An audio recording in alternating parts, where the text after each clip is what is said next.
তোরদহনের অগ্নিশিখা লেখিকা জুনাইয়া জিনু পর্ব ৩৫। হসপিটালের কেবিনের সামনে সকলে দাঁড়িয়ে আছে। কিছু সময় আগেই তিথিকে ইমার্জেন্সি থেকে বের করা হয়েছে। জ্ঞান ফিরেছে তার, তবে এখনও কেউ দেখা করার সুযোগ পায়নি তিথির সাথে।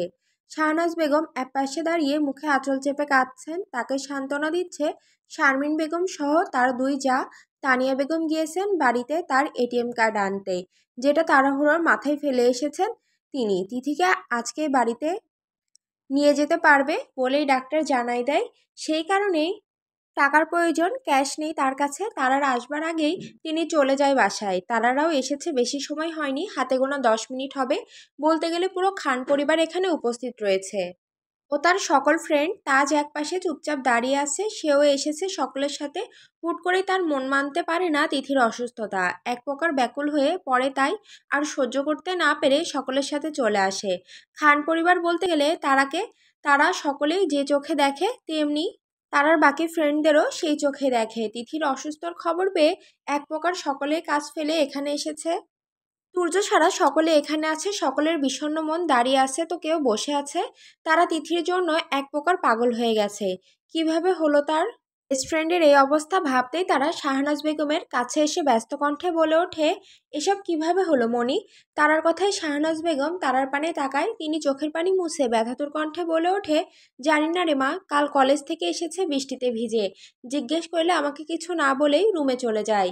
রাতে আমি ওর ঘরে গেলে দেখতে পাই মেঝেতে জ্ঞানশূন্য হয়ে পড়ে আছে।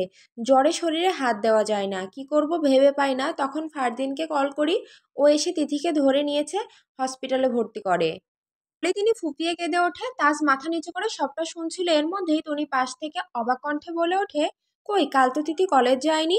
চমকে তাকায় তাজ তার দিকে, সকলে চোখ যায় তনির দিকে। শাহনাজ বেগম কান্না থামিয়ে অবাক কণ্ঠে বলে ওঠে, কলেজ যায়নি মানে? ও তো কলেজ যাওয়ার জন্যই বের হয়েছিল। শাহনাজ বেগমের কথায় টনি কিছু বলতে নিলে তার আগে শ্রাবন্তী বলে ওঠে, টনি ঠিকই বলছে, তিথি কাল কলেজ যায়নি। ইভেন্ট আমি ওকে কল করি, ও আমাকে বলে ও নাকি কারোর সাথে দেখা করতে যাচ্ছে। নিঃশব্দে দাঁড়িয়ে থাকা তার যেন হঠাৎ কোনো ভয়ঙ্কর ঝড়ে আটকে গেছে।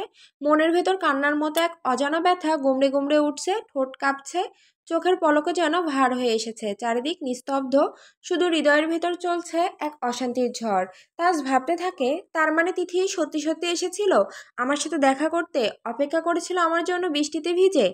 আজ আমার জন্য তাহলে ওর এই অবস্থা। ভাবতেই তাজ নিজেকে দোষারোপ করতে থাকে। নিজের মনেই বারবার ফিরে আসে তিথির সেই কণ্ঠ, সেই নিষ্পাপ চাহনি যেটা তার সবসময় উপেক্ষা করেছে। আজ তার সেই উপেক্ষা, সে অবহেলায় তিথিকে এই অবস্থায় এনে দাঁড় করিয়েছে। তাজের বুকটা হঠাৎ ভেঙে পড়ল। মনে হলো কারো শ্বাসরোধের মতো কোনো অপরাধে দগ্ধ হচ্ছে সে। নিজের হাত দুটো এক করে মুখে চেপে ধরল। পাশ থেকে শাহনাজ বেগম অবাক হয়ে বলে ওঠে, তাহলে আমার মেয়ে গিয়েছিল কোথায়? বলেই ভাবনায় পড়ে যায়। সকলে তাকায় তিথির কেবিনের দিকে। কিছু সময় আগে সকলে তিথির সাথে দেখা করেছে, শুধু তাজ বাদে। সে বাহিরে দাঁড়িয়ে আছে। কি করে যাবে সে তিথির সামনে? এই মুখ দেখানোর মতো অবস্থা যে এখন নেই। আজ তার জন্যই যে এই অবস্থা মেয়েটার। তিথির সাথে দেখা করে হামিদ খান, হাসান খান ও ইমরান চলে যায়, সাথে আজমিনা বেগমও। বাড়িতে শ্রাবণকে আয়ের কাছে রেখে আসা হয়েছে বিধায় তিনি চলে যায়, আর বাদবাকি সকলে থেকে যায়। তিথি এখন ঘুমাচ্ছে, তাকে ঘুমের ইনজেকশন দেওয়া হয়েছে। এখন সকলে তার কেবিনের বাইরে দাঁড়িয়ে আছে। তৌহিদ খান সকলের থেকে কিছুটা দূরে গিয়ে ডাক্তারের সাথে কথা বলছে, আর সকলে যে যার মতো করে বসে আছে বাহিরে। তানিয়া বেগম বাসা থেকে এটিএম কার্ড নিয়ে আসা। হসপিটালের রিসিপশন পেরিয়ে তিথির কেবিনের সামনে আসতেই সকলে দেখা পায়। তানিয়া বেগম শাড়ির আঁচল ধরে সেদিকটায় পা বাড়ায়, এসে থামে শাহনাজ বেগমের দিকে। তানিয়া বেগম কিছুটা হাঁপাতে হাঁপাতে বলে ওঠে, তিথির কি অবস্থা এখন? তৌহিদ খান ডক্টরের সাথে কথা বলছিল। হুট করে কণ্ঠটা তার কানে আসতেই তিনি থমকে যান। মুহূর্তেই কিছু সময়ের জন্য এই কণ্ঠ যে তার অতি চেনা কণ্ঠ, বহু চেনা। এ যে তার অতীতের, তার জীবনের প্রণয় হয়ে আসা তার প্রেয়সীর কণ্ঠ। ভাবতেই তীক্ষ্ণ বিদ্যুতের মতো পুরো শরীরটা কেঁপে ওঠে তার। ধীরে ধীরে মাথা ঘুরিয়ে তাকান পেছনের দিকে, সামনে উল্টো দিকে মাঝবয়সী এক মহিলা কথা বলছেন। তার চোখে মনে তখন শুধুই একটা কণ্ঠ বাজছে, তানিয়া।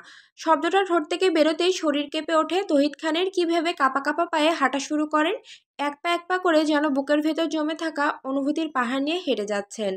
হাঁটতে হাঁটতে খুব কাছাকাছি চলে এলে তার কানে ভেসে আসে সেই কণ্ঠ, আচ্ছা তাহলে আমি রিসিপশনে গিয়ে টাকাটা পরিশোধ করে আসি। সেই কণ্ঠ, হ্যাঁ সেই কণ্ঠই তো। তাহলে কি সেই প্রণয় তার? ভাবতেই তার শ্বাস ভারী হয়ে আসে। তিনি কাপা কণ্ঠে ধীরে ডেকে ওঠে, তা তা- তানি থমকে যায় তানিয়া বেগম, কথা বলার শক্তি যেন হারিয়ে ফেলেন। মনে হলো পুরো হসপিটালের মানুষজন তার সাথে ঘুরছে। চোখের ভেতর একরাশ বিস্ময়, একটা চেনা কণ্ঠ, একটা চেনা ডাক। এই নামে কেউ একজন তাকে ডাকতো, কেবল একজনই। চোখ দুটো জলে ভরে ওঠে। তিনি ধীরগতিতে ঘাড় ফিরিয়ে তাকান তহিদ খানের দিকে।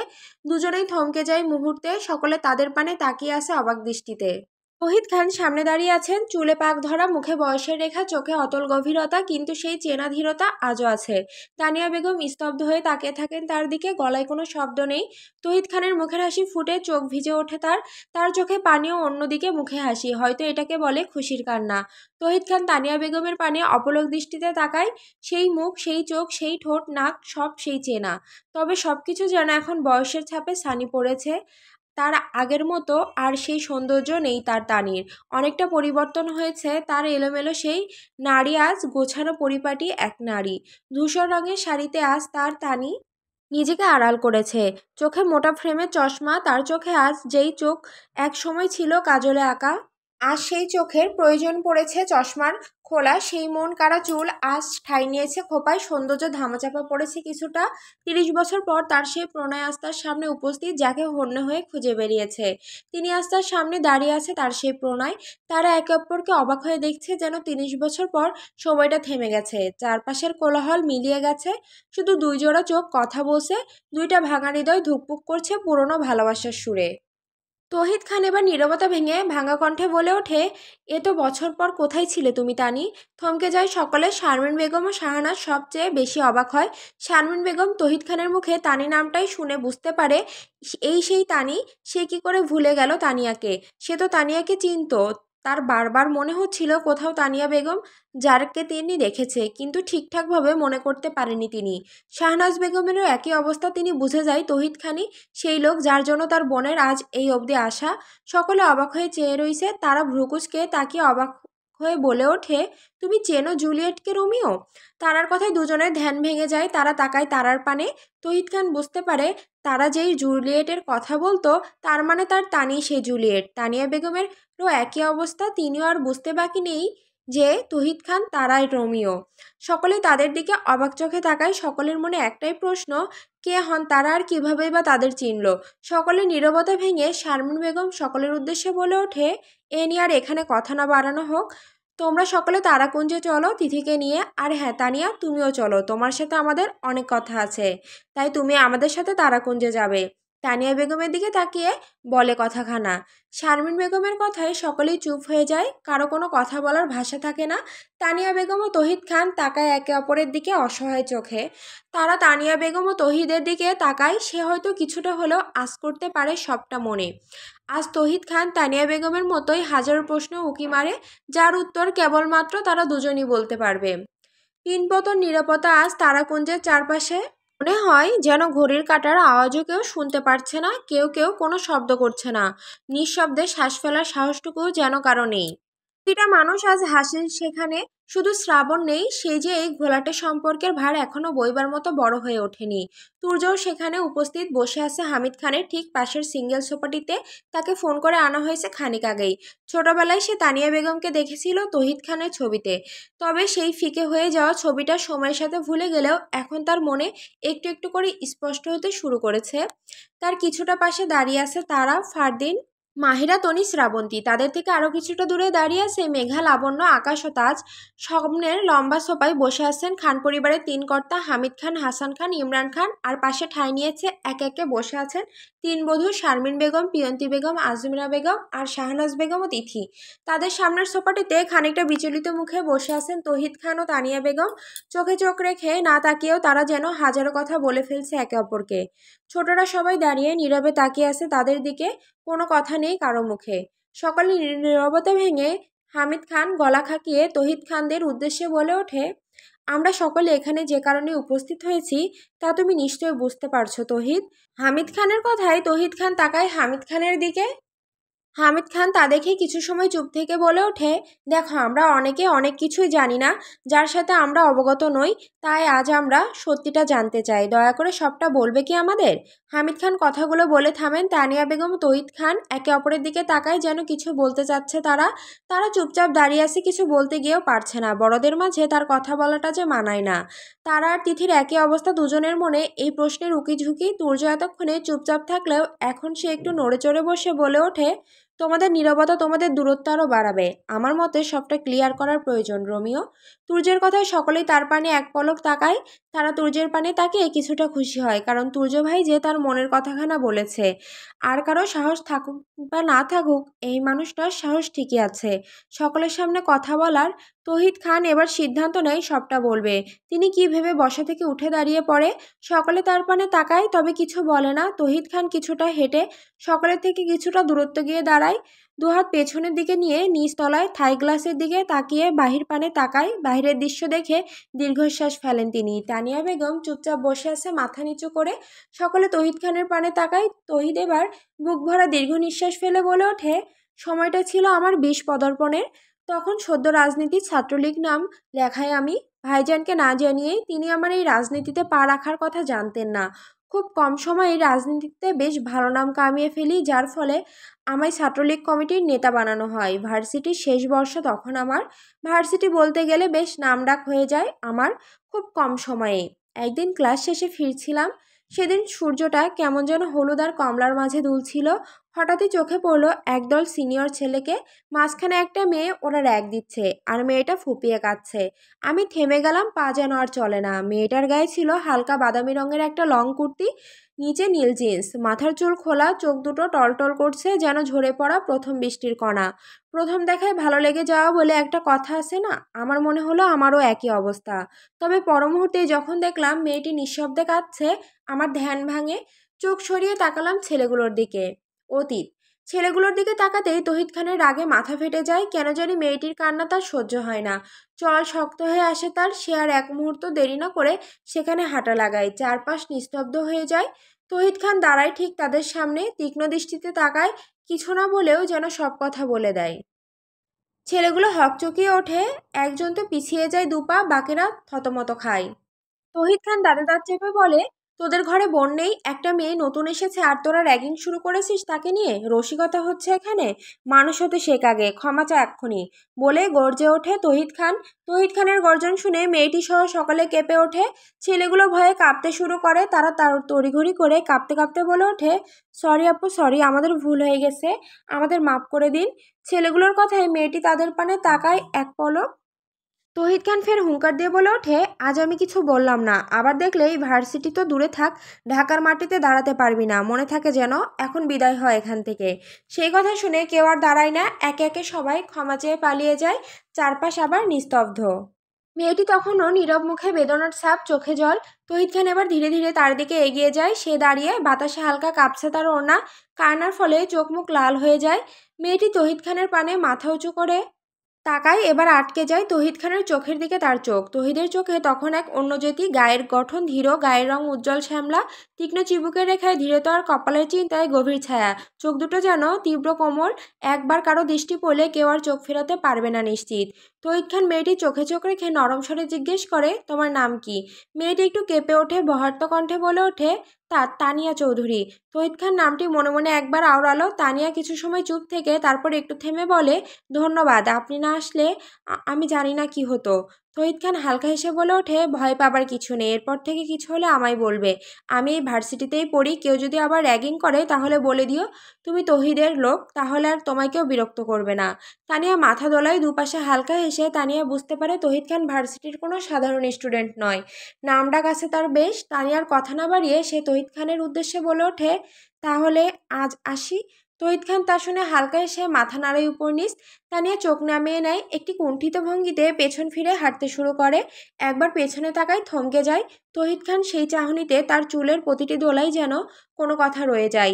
তহিদের মনে তখন এক অদ্ভুত অনুভূতির হাজির হয়, যেন বুকের গভীরে কেউ হালকা করে স্পর্শ করে গেল।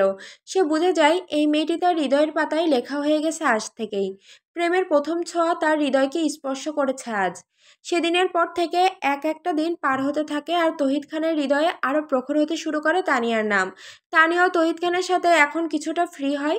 তহিদ খান তানিয়াকে দেখলে সে নিজে আগ বাড়িয়ে কথা বলতে যায়। তানিয়াও কোনো দ্বিধা ছাড়াই কথা বলতে শুরু করে, কারণ প্রথম দিনই তার মনে জায়গা করে নেয় তহিদ খান। আস্তে আস্তে তা ভালোবাসায় পরিণত হয়। দুজন দুজনের সাথে দিনরাত ভোর একে অপরের সাথে কথা বলে পার করে। মাঝে মাঝে ঘুরতে বের হয় তারা একে অপরের সাথে। তহিদ খান বুঝতে পারেন এবার তাকে তার মনের কথা বলতে হবে। তানিয়াকে একদিন ডেকে নিয়ে যায় এক রেস্টুরেন্টে। সবকিছু সুন্দর করে ডেকোরেশন করে তার বন্ধুরা।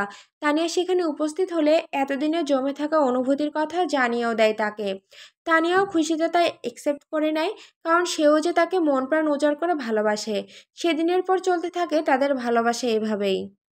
পার হতে থাকে দিন, দিন আরও প্রখর হয়। তা পার হয় 2 বছর। তহিদ খানের ভার্সিটি লাইফ শেষ হলে ভাইদের সাথে নতুন বিজনেস শুরু করে। তখন কেবলমাত্র সেটা শুরুর পথে। তাদের কথা ছিল আর একটি বছর পর বিজনেসটা একটু উপরে উঠলেই তানিয়াকে বিয়ে করে ঘরে তুলবে। তানিয়াও সেই অপেক্ষায় থাকেন, তহিদ খানের বউ হবার অপেক্ষায়। সব কিছু ভালোভাবে চলতে থাকলেও সব কিছু যেন হুট করেই এলোমেলো হয়ে যায়। তাদের এই সুন্দর সম্পর্কে চোখ পড়ে তানিয়ার বাবার। মাঝেই সব কিছু জেনে যান তিনি। তিনি এই সম্পর্কটা মানতে নারাজ, কারণ তানিয়ারা ছিলেন তখনকার সময় কিছুটা তহিদ খানদের দিক থেকে উপরে। তিনি কিছুতেই তার মেয়ের বিয়ে একজন মধ্যবিত্ত ছেলের কাছে দেবেন না। তানিয়াকে ঘরবন্দি করে দেন তার বাবা হানিফ চৌধুরী। তহিদ খান সেটা জানতে পারলে ছুটে যান সেখানে, তবে কাজ হয়নি। অপমান করে তাড়িয়ে দেন তাকে। দেখা হয় না তার প্রেয়সীর সাথে। তার সেদিনের পর আর দেখা হয় না তার প্রেয়সীর সাথে। হানিফ চৌধুরী কিছুদিনের মাঝে তানিয়ার বিয়ে ঠিক করে ফেলেন, এক প্রকার বড্ড তাড়াহুড়োর মাঝে। তানিয়া বেগম তা কিছুতেই রাজি নয়। তা দেখে হানিফ চৌধুরী ঠিক করেন দুদিনের মাঝেই মেয়ের বিয়ে দেবেন। তিনি কথা মতো ঠিক তাই করে তানিয়াকে পুরোপুরিভাবে ঘরে বন্দি করে ফেলা হয়। তহিদ খান এক প্রকার প্রেয়সীর জন্য পাগল প্রায়। তানিয়া অনেক কষ্টে একটা ফোন জোগাড় করে শাহনাজ বেগমের কাছ থেকে ফোন দেয় তহিদ খানকে। তহিদ খান প্রেয়সীর শূন্যতায় ব্যাকুল প্রায়। তিনি বসে আছেন ঝিলপাড়ে, যেখানে তাদের সমস্ত স্মৃতি জড়িয়ে। 2 বছর রোজ নিয়ম করে এখানে আসেন তারা দেখা করতে। সেখানে বসে আছেন তার প্রেয়সীর অপেক্ষায়। তিনি জানেন তার প্রেয়সী আজ আসবে না, তা অপেক্ষা করতে দোষ কি। তিনি বসে আছেন চুপচাপ। এর মাঝেই তার ফোনটা বেজে ওঠে। ফোনটা তার হাতেই ছিল। তিনি তাড়াহুড়ো না করে ধীরে গতিতে ফোনের পানে তাকায়। অপরিচিত নাম্বার। তহিদ খান অবাক হয়, এই নাম্বার কার তার সেটা জানা নেই। তার ভাবনার মাঝে কলটা কেটে যায়। সেকেন্ডের মাথায় আবার কল আসে। তহিদ খান এবার কলটি ধরে কল ধরতে ওপাশ থেকে ব্যস্ত কণ্ঠে ফিসফিস করে একটা আওয়াজ তার কানে এসে বাজে। হ্যালো তহিদ, আমি তোমার তানি। মুহূর্তেই তহিদ খান ব্যস্ত হয়ে পড়েন। তিনি বসা থেকে উঠে দাঁড়িয়ে তড়িঘড়ি করে বলে ওঠে, তানি, তানি তুমি কোথায় আছো এখন? তানি তুমি উন্মাদের মতো করে বলতে শুরু করে। তানিয়া তহিদ খানকে থামিয়ে তড়িঘড়ি করে বলে ওঠে, আমার কাছে বেশি সময় নেই তহিদ। কাল আমার বিয়ে। আমি এই বিয়েটা করতে চাই না। তুমি কাল এয়ারপোর্টে অপেক্ষা করো। যে এয়ারপোর্টের থেকে কিছুটা দূরে সেই ঝিল পার আছে সেখানে। সেই এয়ারপোর্টটিতে আমরা কাল পালাবো ঠিক সন্ধ্যা 6টায়। আজ রাখি ভাই, মনে রেখো কাল কিন্তু আসবে। আর কিছু না বলে ফোন কেটে দেয় তানিয়া। তহিদ খান এদিক থেকে হ্যালো হ্যালো করেই যাচ্ছে। তানিয়া কোনো কথা বলার সুযোগও দেয় না তাকে। তহিদ খান কপালে হাত দিয়ে এদিক ওদিক তাকাচ্ছে। মুখে তার একরাশ চিন্তিত। কি করবে ভেবে পাচ্ছেন না তিনি। কি করা উচিত তার বর্তমান। সেদিনই ছিল তানির সাথে আমার সর্বশেষ কথা বলা। আর কথা হয়নি তানির সাথে আমার, আর হয়নি দেখা। তার কথা মতো আমি গিয়েছিলাম তার কথা মতো এয়ারপোর্টে, কিন্তু সেদিন তানি তার কথা রাখেনি। আসেনি তানি সেদিন। পুরো তারাকুঞ্জ নীরব সেই শুরুর মতো। সকলে চুপচাপ দাঁড়িয়ে আছে, কারো কথা বলার ভাষা নেই। তানিয়া বেগমের তহিদ খানের শেষ কথা শুনে বসা থেকে উঠে ঝড়ের গতিতে বলে ওঠে, আমি সেদিন এসেছিলাম তোমার জন্য। আমি অপেক্ষা করেছিলাম, বরং তুমি আসোনি। তানিয়া বেগমের কথায় চমকে যায় তহিদ খান। তিনি প্রতিবাদী কণ্ঠে বলে ওঠে, না, আমি গিয়েছিলাম তানি। তোমার দেওয়া সময় অনুযায়ী আমি যেতে পারিনি। সেদিন ভাগ্য এতই খারাপ ছিল যে জ্যামে আটকা পড়েছিলাম। গাড়ি থেকে নেমে আমি ছুট লাগাই এয়ারপোর্টের দিকে, কিন্তু ততক্ষণে আর তোমায় পাইনি। আমি তোমায় পুরো এয়ারপোর্টে খুঁজেছি, কোথাও তোমায় পাইনি। আমি তোমাদের বাড়িতেও গিয়েছিলাম, কিন্তু গিয়ে দেখি পুরো বাড়ি ফুলে ফুলে সাজানো, তবে জমকালো বাড়ির পুরো খালি, একটা মানুষও পাইনি। সেদিন আমি তোমাদের কাউকে আমি পাইনি। তানিয়া বেগম তহিদ খানের কথায় দীর্ঘ নিঃশ্বাস ফেলে। উল্টো পাশে ফিরে তিনি এবার ভাঙা গলায় বলে ওঠে, সেদিন তোমার মতো আমিও গিয়ে অপেক্ষা করি এয়ারপোর্টে, 1 ঘন্টা দাঁড়িয়েছিলাম তোমার পথ চেয়ে। ঠিক যেমন চাতক পাখিরা থাকে অপেক্ষায় সময় গুনে, ঠিক তেমন। কিন্তু তুমি আসনি। অন্যদিকে বাবা বুঝে যায় আমি পালিয়ে এয়ারপোর্টে এসেছি, লোক লাগিয়ে দেয় আমার পিছনে। আমি তুমি ছাড়া অন্য কারো বউ আমি হতে চাইনি। হয়তো তোমার বউ হব, নয়তো মরে যাব, তাও কারো বউ হব না। তাই আমি সেদিন উপায় না পেয়ে চলে যাই দেশ ছেড়ে। তোমার প্রতি সেদিন অভিমানে আমার বুক ভরে উঠেছিল, রাগ জমেছিল তোমার প্রতি। তাই এখান থেকে চলে যাবার পর আর তোমার সাথে যোগাযোগ করার চেষ্টা আমি করিনি। অভিমানের পাহাড়টা এক বুক হলেও ভালোবাসাটা ছিল এক আকাশ পরিমাণ। তোমার ওপর অভিমান তো করেছি, কিন্তু ঘেন্না করতে পারিনি আমি তোমায়। ভালোবাসা ঠিক আগের মতোই রয়ে গেছে তহিদ। বলেই তানিয়া বেগম ফিরে তাকায় তহিদ খানের দিকে। তানিয়া বেগমের প্রতিটি শব্দ যেন তহিদ খানের হৃদয়ে এক একটা ছুরি চালিয়ে দেয়, বুকের ভেতরটা কেমন ঠাস করে ধরে আসে। যে মানুষটিকে সে সবচেয়ে বেশি চেয়েছিল, যাকে হারিয়ে সে দিনের পর দিন নিঃশ্বাস নিয়েছে শুধু দায়বদ্ধতার খাতিরে, সেই মানুষটা আজ এত বছর পর দাঁড়িয়ে বলছে তাকে এখনো ভালোবাসে, অপেক্ষা করেছে তার জন্য। তার মানে এতদিন শুধু সে একাই পুড়ে ছাই হয়নি, হয়েছে তার প্রিয়সীও। তারই মতো জীবনের অর্ধেক জীবন পার করলো তার স্মৃতি ঘিরে। ভাবতেই তার চোখ বেয়ে পানি গড়িয়ে পড়ে। চারপাশে একটা ভারী নিস্তব্ধতা নেমে আসে, যেন সময় কিছু মুহূর্তের জন্য থমকে দাঁড়ায়। বাড়ির সবার মুখে থমথমে শোকের ছায়া, কেউ কিছু বলে না, কেউ নড়ে না। দেয়াল ঘড়ির কাঁটা টিকটিক করে এগোয়, কিন্তু সেই শব্দও যেন কানে লাগে ভারী। বাতাস যেন স্থির হয়ে গেছে, জানালার পর্দাগুলো আজ নড়ে না। গাছের পাতাগুলো যেন থেমে তাকিয়ে থাকে এই অতীত ভেজা দৃশ্যের দিকে। কেউ কাউকে চোখে চোখে দেখার সাহস পায় না। তুর্য ঠিক একইভাবে বসে আছে, ঠিক যেমনটা প্রথমে ছিল। শারমিন বেগম, পিয়ন্তি বেগম, আজমিরা বেগম, শাহনাজ বেগম চুপচাপ বসে আছে, বাকিরা স্থির দাঁড়িয়ে আছে। হামিদ খান এবার আর চুপ থেকে পারেন না, সকলের উদ্দেশ্যে বলে ওঠে, যা বুঝলাম আর যা শুনলাম তা থেকে বুঝতে পারলাম এটা তোমাদের ভুল বোঝাবুঝি। আর যখন এই ভুলটা ভেঙেছে, সবটা পরিষ্কার হয়েছে সকলের সামনে, তখন আমি বলবো এই ভুলটাকে আর না এগোতে দেওয়া। যেহেতু তোমরা দুজন দুজনকে ভালোবাসো আর দুজন একে অপরের অপেক্ষায় থেকে এখনো বিয়ে করনি, তখন আমি চাই তোমাদের বিয়ে এবার হোক। আর সেটা আমরা পুরো খানবাড়ির লোকেরা চাই। হামিদা খানের কথায় তহিদ খান আর তানিয়া বেগম তড়িৎ গতিতে তাকায় হামিদ খানের দিকে। হামিদ খান তা দেখে তহিদ খানকে কড়া গলায় বলে ওঠে, এভাবে তাকিয়ে থেকে লাভ নাই, অনেক হয়েছে তোমার এই রোমিওগিরি। তোমাকে যে কি ভেবে এরা রোমিও ডাকে আমি বুঝি না। তোমাকে তো দেবদাস ডাকার প্রয়োজন ছিল, বিয়ে না করে দেবদাস সেজে বসে আছে আর আহাম্মক কথাকারের। হামিদ খানের কথা শুনে সকলে কষ্টের মাঝেও মিটিমিটি করে হেসে ওঠে ঠোঁট চেপে। তানিয়া বেগম নিজেও হেসে ওঠে। তহিদ খান বেশ লজ্জা পায়, ভাইয়ের দিকে তাকায় অসহায় চোখে। পাশ থেকে ইমরান খান বলে ওঠে, তাহলে ওই কথাই রইলো, আমাদের রোমিও থুরি আমাদের দেবদাসের এবার বিয়ে করতে চলেছে। ইমরান খানের কথায় চোখ পাকায় তহিদ খান, তবে এতে পাত্তা দেয় না ইমরান খান। তারা খুশিতে লাফ দিয়ে বলে ওঠে, ইয়ে কি মজা, রোমিওর বিয়ে বিয়ে বলেই লাফাতে শুরু করে। তার লাফানো দেখে সকলে হেসে ওঠে। সূর্য এক পলক তাকায় তার পানে গম্ভীর চোখে, তবে এক মুহূর্তে সেটা আবার সরিয়ে নেয়। মুহূর্তেই শোকময় বাড়িটি আনন্দের উল্লাস ফুটে ওঠে। বাড়ির সকলের খুশিতে আত্মহারা। তিথি আর তারার খুশি দেখে কে? তানিয়া বেগম শাহনাজ বেগমের পানে তাকায়। শাহনাজ বেগম যেন বোনের চাহনি বুঝতে পারে মুহূর্তেই। তিনি চোখ দিয়ে ইশারা করে আশ্বস্ত জানান। তানিয়া বেগমের ঠোঁটের কোণে হাসি ফোটে। তিনি ফিরে তহিদ খানের পানে তাকায়। তহিদ খান তৃপ্তির হাসি হাসে, তা দেখে তানিয়া বেগমের ঠোঁটের হাসিও ফোটে। পুরো বাড়িতে আজ খুশির আমেজ। আজ খানবাড়ির ছোট ছেলের আনন্দ যে তার ভালোবাসাকে সে খুঁজে পেয়েছে, সেই আনন্দ যেন তহিদ খানের থেকে বেশি খুশি খানবাড়ির লোকেরা হচ্ছে। তুর্য নিজের বাবার পানে তাকায় শীতল চোখে। সে যতই তার বাবার সাথে তেড়াতাড়ি কথা বলুক না কেন, সেটা শুধু উপরে উপরে, ভেতরে বলতে গেলে সে তার বাবার বড্ড বড় ফ্যান। হয়তো এখন সাময়িক সময়ের জন্য বাবা ছেলের এই দূরত্ব, কিন্তু ভেতরে ভেতরে সে তার বাবাকে বড্ড ভালোবাসে, অনেক শ্রদ্ধা করে, গর্ব করে তার বাবাকে নিয়ে। তুর্য আগে থেকেই জানতো এমন কিছু একটা যেন হবে। কেউ তানিয়া বেগম আর তহিদ খানের পাশে থাকুক আর না থাকুক, এই মানুষটা থাকবেই, আর হলোও তাই। তার বাবা সোজা বিয়ের জন্য রাজি হয়ে গেছে। ভাবতেই তুর্যের ঠোঁটের কোণে গর্বের হাসি ফোটে। হামিদ খান তারার খুশি দেখে হাসতে হাসতে পাশ ফিরে তাকাতেই চোখাচোখি হয় বাবা ছেলে।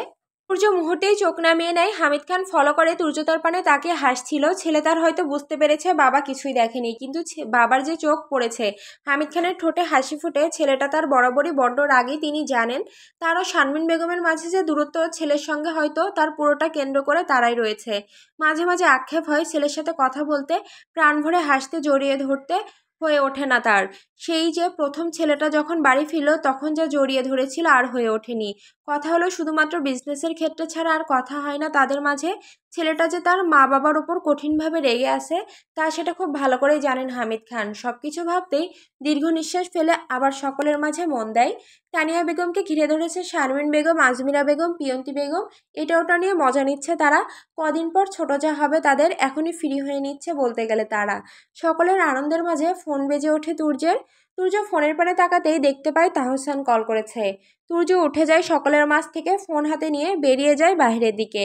বাইরে এসে ফোন রিসিভ করে কানে ধরতেই ওপাশ থেকে তাহসান বলে ওঠে, শালা ফোন ধরিস না কেন? কোন রাজকাজ করছিস শুনি যে ফোন ধরিস না?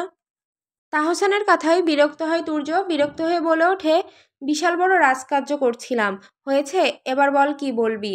তুর্যের কথা শুনে তাহসান রসিকতার সুরে বলে ওঠে, এমনভাবে বলছিস যেন বউ নিয়ে বসে আছিস। আমি কল করায় বিরক্ত হয়েছিস। তুর্য বুঝতে পারে সব কটা একসাথে আছে আর তার সাথে মজা নিচ্ছে। তুর্যও কম যায় না, সোজাসাপটা উত্তর দেয়, না বউ নিয়ে বসেছিলাম না, বউয়ের সাথে বাসর করছিলাম। আর তুই থার্ড পারসন এক নেংটি ইঁদুর, আমাকে বাসর করাতে ডিস্টার্ব করেছিস। তুর্যের কথায় বাকিরা হো হো করে হেসে ওঠে, থতমত খেয়ে যায়।